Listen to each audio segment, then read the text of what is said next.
और आइए अब हम आपको दिखाते हैं कि कैसे इस पूरी बिसात में पाकिस्तान एक बार फिर से मजबूरी का मध्यस्थ बनकर उभरा। वॉशिंगटन से लेकर बीजिंग तक कूटनीतिक गलियारों में इस्लामाबाद प्रोसेस की चर्चा है। अब दूसरे दौर की वार्ता से पहले पाकिस्तान के आर्मी चीफ आसिम मुनीर एक हाई लेवल डेलीगेशन के साथ ईरान पहुंच गए। यहां अमेरिका और ईरान के बीच बातचीत दोबारा शुरू कराने पर चर्चा होगी। खबर यह है कि पाकिस्तान का यह डेलीगेशन अमेरिका का संदेश लेकर ईरान पहुंचा है और बातचीत को आगे बढ़ाने का प्रयास करेगा। तो आइए हम आपको दिखाएं कि अब आगे आखिर होगा क्या।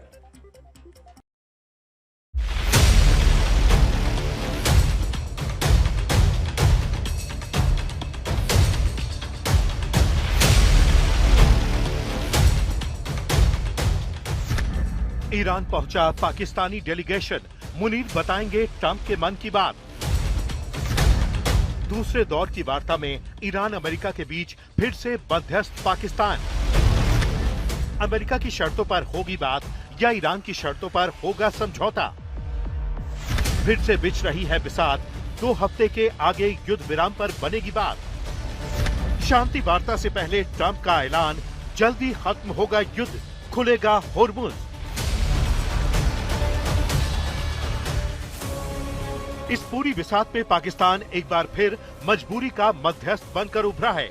वॉशिंगटन से लेकर बीजिंग तक कूटनीतिक गलियारों में इस्लामाबाद प्रोसेस की चर्चा है, और वो इसलिए भी क्योंकि पाकिस्तान के army chief field marshal Asim Munir एक हाई लेवल डेलीगेशन के साथ ईरान पहुंच गए हैं। यहां अमेरिका और ईरान के बीच बातचीत दोबारा शुरू करने पर चर्चा होगी। खबरों के मुताबिक प्रतिनिधिमंडल अमेरिका का संदेश लेकर ईरान पहुंचा है और बातचीत को आगे बढ़ाने की कोशिश करेगा। ईरान की सरकारी मीडिया के मुताबिक वार्ता का दूसरा दौर आने वाले दिनों में पाकिस्तान की राजधानी इस्लामाबाद में हो सकता है।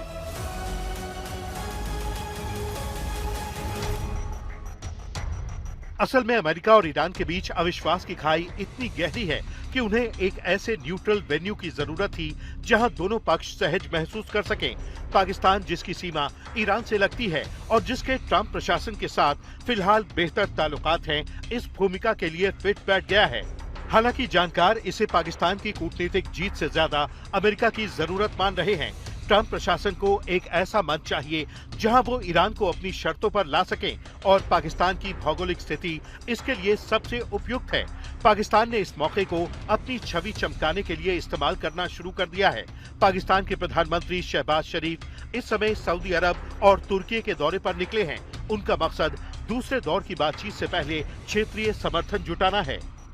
पाकिस्तान चाहता है कि मुस्लिम जगत के ये बड़े खिलाड़ी अमेरिका ईरान समझौते की गारंटी दे और बात चीन के रोल की करें, तो इस पूरी शांति प्रक्रिया के पीछे चीन का हाथ भी साफ दिखाई दे रहा है।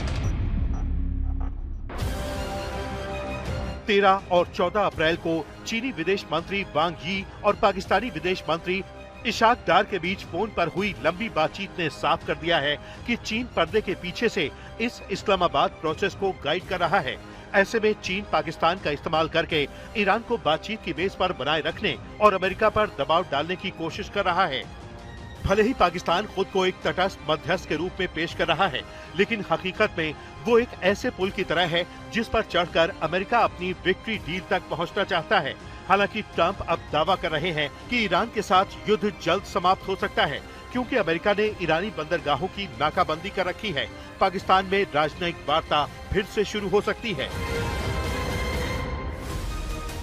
साथ ही अमेरिकी सेना का कहना है कि अमेरिकी नाकाबंदी से ईरान का समुद्री व्यापार रुक गया है। ईरान का परमाणु कार्यक्रम अभी भी एक अहम मुद्दा बना हुआ है। लेकिन आपको बता दें कि अगर युद्ध रुक भी गया तो दुनिया में वैश्विक ऊर्जा संकट लंबे समय तक बना रहेगा, और इसके पीछे 6 बड़े कारण हैं। अभी तो तेल की कमी शुरू हुई है। फारस की खाड़ी से एक टैंकर को अपने खरीदारों यानी आयात करने वालों तक पहुंचाने में औसतन करीब 1 से 1.5 महीने का समय लगता है।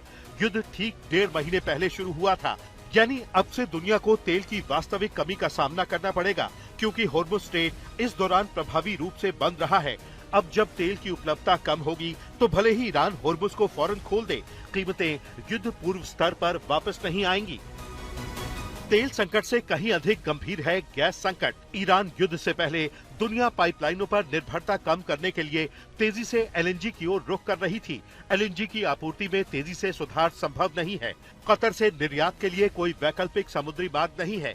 जबकि तेल का निर्यात कुछ हद तक जमीनी पाइपलाइनों से होर्मुज स्ट्रेट को बाईपास करके किया जा सकता है। उत्पादन को पहले जैसा करने में लंबा वक्त। अंतर्राष्ट्रीय ऊर्जा एजेंसी के आंकड़ों के अनुसार युद्ध के दौरान मिडिल ईस्ट में स्थित 40 से अधिक तेल और गैस संयंत्रों को हमले से नुकसान हुआ है। कतर के रास लफान गैस फील्ड में सबसे ज्यादा नुकसान हुआ है। ईरानी मिसाइलों ने दुनिया के सबसे बड़े गैस लिक्विफाई करने वाले संयंत्र की 17% क्षमता को नष्ट कर दिया। इसकी मरम्मत में कई महीने लगेंगे और इस पर अरबों डॉलर का खर्च आएगा। सरकारों के सामने संकट। युद्ध से पहले खाड़ी देशों ने बढ़ती आबादी और वैश्विक अर्थव्यवस्था की जरूरतों को पूरा करने के लिए अपने उत्पादन को बढ़ाने की योजना बनाई थी। उपभोक्ता देशों को उम्मीद थी कि तेल पर्याप्त मात्रा में उपलब्ध होगा और गैस की आपूर्ति भी बढ़ेगी। अब उपभोक्ताओं को महंगी ऊर्जा के साथ साथ परमाणु, सोलर, विंड, बैटरी और कोयले जैसे विकल्पों में किए गए निवेश और उद्योगों को दी जाने वाली सब्सिडी के लिए भी लोगों को अधिक भुगतान करना होगा। रणनीतिक भंडार को फिर से तैयार करना अहम। युद्ध के कारण मध्य पूर्व से रोज 10 से 12 करोड़ बैरल तेल बाजार नहीं पहुंच पाया है। रणनीतिक भंडार इसकी भरपाई के लिए रोज 3 से 4 करोड़ बैरल तेल जारी करते हैं। अब भंडार खतरनाक स्तर तक कम हो जाएंगे। फिर से युद्ध शुरू होने का खतरा। ये समस्या केवल होर्मुज स्ट्रेट तक सीमित नहीं है, लाल सागर पर भी खतरा मंडरा रहा है। यहाँ ड्रोन का इस्तेमाल करने वाले और ईरान का समर्थन करने वाले समूह अन्य महत्वपूर्ण समुद्री मार्गों को भी निशाना बना सकते हैं। यानी अमेरिका और इजराइल ने ईरान के खिलाफ जंग तो छेड़ दी, लेकिन अब ये जंग रुकने पर भी दुनिया के लिए नई चेतावनी के रूप में खड़ी है। आज तक ब्यूरो।